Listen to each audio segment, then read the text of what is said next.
नमस्कार, मैं रचना शर्मा चढ़ती कला टाइम टीवी देख रहे सभी दर्शकों का स्वागत करती हूँ। आप देख रहे हैं Hindi top news. Ladakh border पर भारत और चीन के बीच लगातार तनाव की स्थिति बनी हुई है। पिछले 3 दिनों में 3 बार चीन ने अलग अलग इलाकों में घुसपैठ की कोशिश की है। एक तरफ चीन बातचीत का ढोंग कर रहा है तो दूसरी ओर घुसपैठ कर अपना असली चेहरा दिखा रहा है, लेकिन भारतीय सेना के जवानों ने हर बार चीन की कोशिशों को नाकाम कर दिया है। बीते दिन जब भारत और चीन में ताजा विवाद को निपटाने के लिए ब्रिगेडियर कमांडर लेवल की बात हो रही थी, तब भी चीन ने चुमार इलाके में घुसपैठ की कोशिश की।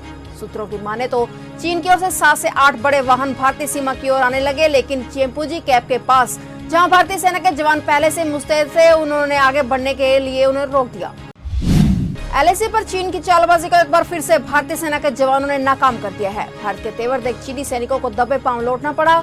इस वजह से एलएसी पर हालात तनावपूर्ण है। चीन की इस चालबाजी पर अमेरिका ने सख्त रुख अपनाया है। अमेरिकी विदेश मंत्रालय ने कहा है कि वे इसकी गहन निगरानी कर रहे हैं और शांतिपूर्ण समाधान की उम्मीद कर रहे हैं। कई अवसरों पर अमेरिकी विदेश मंत्री माइक पोम्पियो ने कहा था कि बीजिंग अपने पड़ोसियों और बाकी देशों से लगातार बहुत ही आक्रामक तरीके से उलझने की कोशिश कर रहा है। अमेरिकी विदेश मंत्रालय ने कहा है कि इन उकसावों को रोकने का एक ही तरीका है, बीजिंग के खिलाफ खड़ा होना। भारत और चीन के बीच बॉर्डर पर हालात सामान्य नहीं है। ऐसे में चीन की चालाकी को जवाब देने के लिए सेना हर मोर्चे पर सतर्क है। लद्दाख में जारी तनाव के बीच अन्य सीमाओं पर भी हलचल बढ़ गई है। गृह मंत्रालय की ओर से भारत चीन, भारत नेपाल और भारत भूटान पर सुरक्षा बलों को सतर्क रहने को कहा गया है। सूत्रों के अनुसार आईटीबीपी और एसएसबी को अलर्ट रखा गया है। इसके तहत उत्तराखंड, अरुणाचल, हिमाचल, लद्दाख और सिक्किम बॉर्डर पर आईटीबीपी की निगरानी को और भी मजबूत किया गया है। अंबाला एयरबेस में तैनात फाइटर प्लेन राफेल की सुरक्षा के मद्देनजर एयर मार्शल मनविंदर सिंह ने हरियाणा के मुख्य सचिव को चिट्ठी लिखी है। चिट्ठी में एयर मार्शल ने अंबाला एयरबेस में तैनात किए गए राफेल विमानों की सुरक्षा पर वहां उड़ने वाले पक्षियों को खतरा बताया है और कार्रवाई की मांग की है। एयर मार्शल की चिट्ठी के बाद शहरी निकाय निदेशालय ने वायुसेना के बेस के आसपास 10 किलोमीटर के दायरे में कबूतर उड़ाने वाले लोगों को नोटिस जारी कर दिया और कहा है कि अगर कबूतर उड़ाए गए तो कार्रवाई होगी। गौरतलब है कि फ्रांस से आए 5 राफेल विमानों को अंबाला एयरबेस पर तैनात किया गया है। एक्टर सुशांत सिंह राजपूत केस में नारकोटिक्स कंट्रोल ब्यूरो लगातार एक्शन में है। एनसीबी ने एक और ड्रग पेडलर को हिरासत में लिया है। हिरासत में लिए गए ड्रग पेडलर का नाम बसित परिहार है। इससे एनसीबी की पूछताछ जारी है। इसके साथ ही एनसीबी ने कल जिस ड्रग पेडलर को गिरफ्तार किया था उसकी पहचान जैद के तौर पर हुई है। जैद ने ही रिया चक्रवर्ती के भाई शोविक का नाम लिया था। वायरस के महासंकट ने दुनिया के काम करने के तरीकों को पूरी तरह से बदल दिया है। यही वजह है कि इस बार संयुक्त राष्ट्र महासभा का अधिवेशन भी वर्चुअल तरीके से होने जा रहा है। यानी इस बार न्यूयॉर्क में दुनिया भर के दिग्गज नेताओं का जमावड़ा देखने को नहीं मिलेगा। इस अधिवेशन में प्रधानमंत्री नरेंद्र मोदी भी वर्चुअली अपना संबोधन देंगे। प्रधानमंत्री नरेंद्र मोदी का संबोधन 26 सितंबर को होगा। इस दिन भाषणों की शुरुआत पीएम नरेंद्र मोदी के संबोधन से ही होगी। संयुक्त राष्ट्र अपने गठन के 75 साल पूरा कर रहा है। ऐसे में यह अधिवेशन खास होने जा रहा है, लेकिन महामारी संकट के कारण महाजश्न नहीं होगा। यह अधिवेशन 22 सितंबर को शुरू होगा, जो कि 29 सितंबर तक जारी रहेगा। बिहार में चुनावी साल के दौरान जारी सियासी आवाजाही के बीच पूर्व सीएम जीतन राम मांझी ने एनडीए के साथ होने का फैसला ले लिया है। तमाम कयासों और अटकलों पर विराम लगाते हुए बिहार के पूर्व मुख्यमंत्री और हिंदुस्तान आवाम मोर्चा के संरक्षक जीतन राम मांझी 3 सितंबर को यानी कल एनडीए में शामिल होंगे। इसकी जानकारी खुद उनके पार्टी के प्रवक्ता दानिश रिजवान ने दी है। वायरस संकट काल के बीच राजनीतिक वाद विवाद का सिलसिला लगातार जारी है। भारतीय जनता पार्टी और कांग्रेस के बीच फेसबुक हेट स्पीच मामले में आर पार की जंग चल रही है। इस विवाद के बीच आईटी मामलों की संसदीय समिति की ओर से फेसबुक को सम्मन भेजा गया है। इस दौरान कई विषयों पर सवाल पूछे जाएंगे। आज बुधवार को होने वाली इस बैठक में फेसबुक के अधिकारियों के अलावा आईटी मंत्रालय के अधिकारी भी शामिल होंगे। बता दें कि आईटी मामले की संसदीय समिति के प्रमुख सांसद शशि थरूर हैं, जिन पर बीजेपी सांसद निशिकांत दुबे कई बार पक्षपात का आरोप लगा चुके हैं। दुबे की ओर से लोकसभा स्पीकर को शशि थरूर को पद से हटाने की भी अपील की जा चुकी है।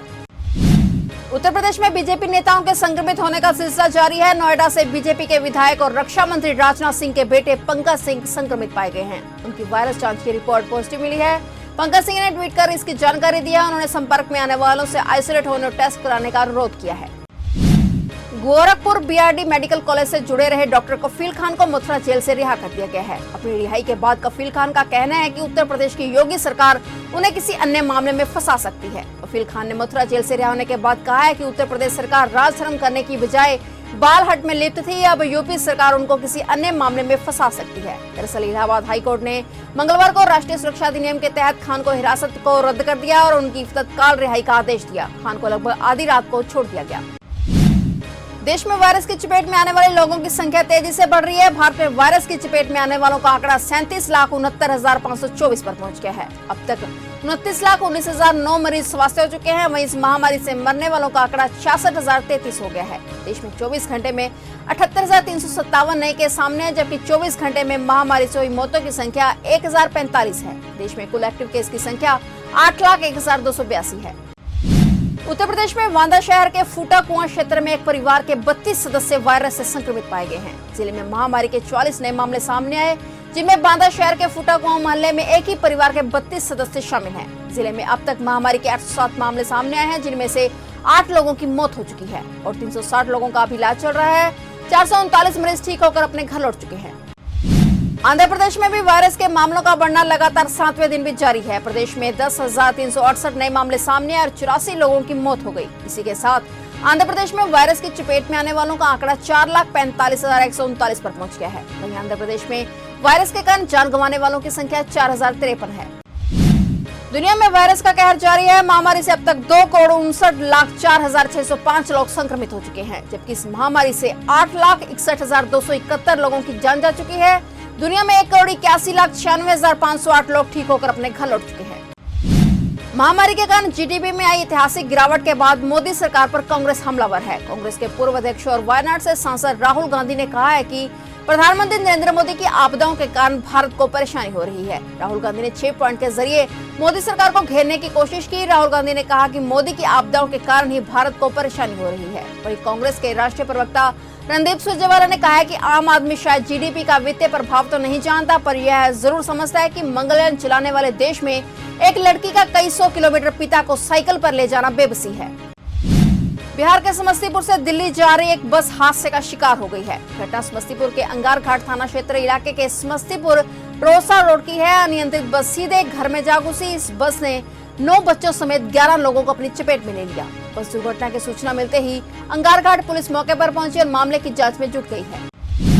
दक्षिण पश्चिम मानसून प्रदेश में अपने अंतिम पड़ाव पर पहुंच चुका है। इस माह के अंत तक मानसून प्रदेश से विदा हो जाएगा। हालांकि मानसून की विदाई से पहले प्रदेश में झमाझम बारिश का दौर लगातार जारी है। मौसम विभाग ने बुधवार को प्रदेश के कई जिलों में बारिश होने की संभावना जताई है। इसको लेकर 11 जिलों के लिए येलो अलर्ट जारी किया गया है। विश्व स्वास्थ्य संगठन का कहना है कि यूरोप और दुनिया के अन्य देश बिना वैक्सीन के भी महामारी पर नियंत्रण पा सकते हैं, लेकिन उन्हें स्थानीय स्तर पर लॉकडाउन लगाने होंगे। WHO के यूरोप के निदेशक ने कहा है कि उन्हें नहीं लगता है कि यहाँ राष्ट्रीय स्तर पर लॉकडाउन सफल रहे हैं, लेकिन जहाँ संक्रमण फैलने का खतरा सबसे ज्यादा है वहाँ इसकी काफी जरूरत है। उधर इटली के वैज्ञानिकों ने दावा किया है कि संक्रमित मरीज को वायरस में उभरने के लिए कम से कम 1 महीना लगता है। अमेरिका के राष्ट्रपति डोनाल्ड ट्रंप ने कहा है कि वायरस की रोकथाम के लिए एस्ट्राजेनेका द्वारा विकसित टीका परीक्षण के 3रे चरण में पहुंच गया है और यह अंतिम मंजूरी मिलने के करीब है। कई एजेंसियों के समूह ऑपरेशन वार्प स्पीड के तहत इस टीके का 3रे चरण का परीक्षण किया जा रहा है। ट्रंप ने व्हाइट हाउस में पत्रकारों से बातचीत करते हुए कहा कि उन्हें खुशी है कि एस्ट्राजेनेका का टीका परीक्षण के 3रे चरण में पहुंच गया है, जिनका परीक्षण जल्द पूरा हो जाएगा और अंतिम मंजूरी के लिए तैयार हो जाएगा। भारत चीन के बीच जारी तनाव के बीच पाकिस्तान अपनी नापाक हरकतों से बाज नहीं आ रहा। पाकिस्तान ने फिर जम्मू कश्मीर के राजौरी में संघर्ष विराम का उल्लंघन किया है। भारत ने पाकिस्तान की कार्रवाई का मुंह तोड़ जवाब दिया। वहीं इस जवाबी कार्रवाई में जूनियर कमीशन अधिकारी के शहीद होने की सूचना है। और अपडेट्स लेकर फिर से हाजिर होंगे, क्योंकि समाचारों का सिलसिला यहाँ कभी नहीं थमता।